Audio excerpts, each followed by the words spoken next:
اس لیے ضروری ہے کہ ہم اور آپ یا ہر مسلمان، ہر انسان لا الہ الا اللہ کا علم حاصل کرے۔ قرآن میں اللہ نے آرڈر دیا ہے فَاعْلَمْ أَنَّهُ لَا إِلَهَ إِلَّا اللَّهُ، یہ علم حاصل کرو، جان لو کہ اللہ کے سوا کوئی معبود برحق ہے ہی نہیں۔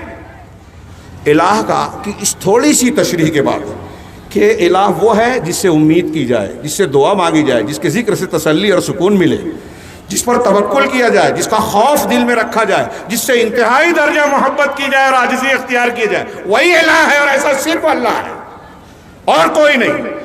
تو جو اس بات کی گواہی دے، من شہد اللہ الہ الا اللہ، اب ہم گواہی دے رہے ہیں، کیا ہم امیدیں صرف اللہ سے کر رہے ہیں؟ صرف اللہ کا ڈر اور خوف رکھتے ہیں؟ صرف اس پر بھروسہ کرتے ہیں؟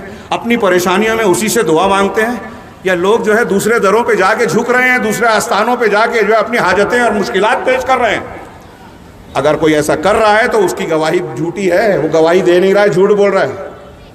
تو اللہ کے رسول صلی اللہ علیہ وسلم فرمایا کہ جو گواہی دے کہ اللہ کے سوا کوئی معبود برحق ہے ہی نہیں، وحدہ لا شریک اللہ، تاکید کی، لا الہ کوئی معبود نہیں، اسی کی تاکید رہی، لا شریک، اس کا کوئی شریک نہیں ہے، الا اللہ، صرف اللہ ہے عبادت کے لائق۔ تو آگے کہا وحدہ، وہ اکیلا ہے، اکیلا ہے اپنی صفات میں، اکیلا ہے اپنے کاموں میں، اکیلا ہے اپنے حقوق میں۔ کسی بھی مرحلے میں ایک درجے کے برابر بھی کوئی نبی، کوئی فرشتہ، کوئی بزرگ، کوئی پیر ہوا میں اڑے، پانی پہ چلے، کوئی اللہ کے جیسا ہے ہی نہیں۔ قل هو اللہ احد، ہر اعتبار سے اپنی صفات میں، خوبیوں میں، حقوق میں وہ اکیلا ہے۔ کسی بھی طرح کسی نے اللہ کی طرح کسی کو مانا تو وہ مشرک ہے، اس کا لا الہ الا اللہ بیکار ہے، بے فائدہ ہے، بے وزن ہے، وہ اسلام سے باہر ہو جائے گا، جو کسی اور کو اللہ کا درجہ، اللہ کی خصوصیات دیتا ہے۔ اور میں عرض کروں کہ مسلمانوں میں بہت بڑے طبقات ایسے ہیں جو لا الہ الا اللہ کہتے ہیں، سمجھتے نہیں، مانتے نہیں۔ یہ کفار مکہ اس کے معنی، لفظ اور معنی کو سمجھ کر انکار کرتے تھے، آج کے بہت سے مسلمان اس کے لفظ کو مانتے ہیں، معنی کا انکار کرتے ہیں، کہتے ہیں لا الہ الا اللہ کہ ہم مان رہے ہیں، لیکن عبادت کے بہت سے کام غیر اللہ کے لیے قبروں کے پاس، آستانوں کے پاس کر رہے ہیں۔ میں کوئی اختلافی مسئلہ چھیڑنے رہا ہوں، یہ مختلف مسلمانوں میں اختلافات شرک اور بدعات کی وجہ سے سب سے بڑی نحوست شرک کی نحوست ہے۔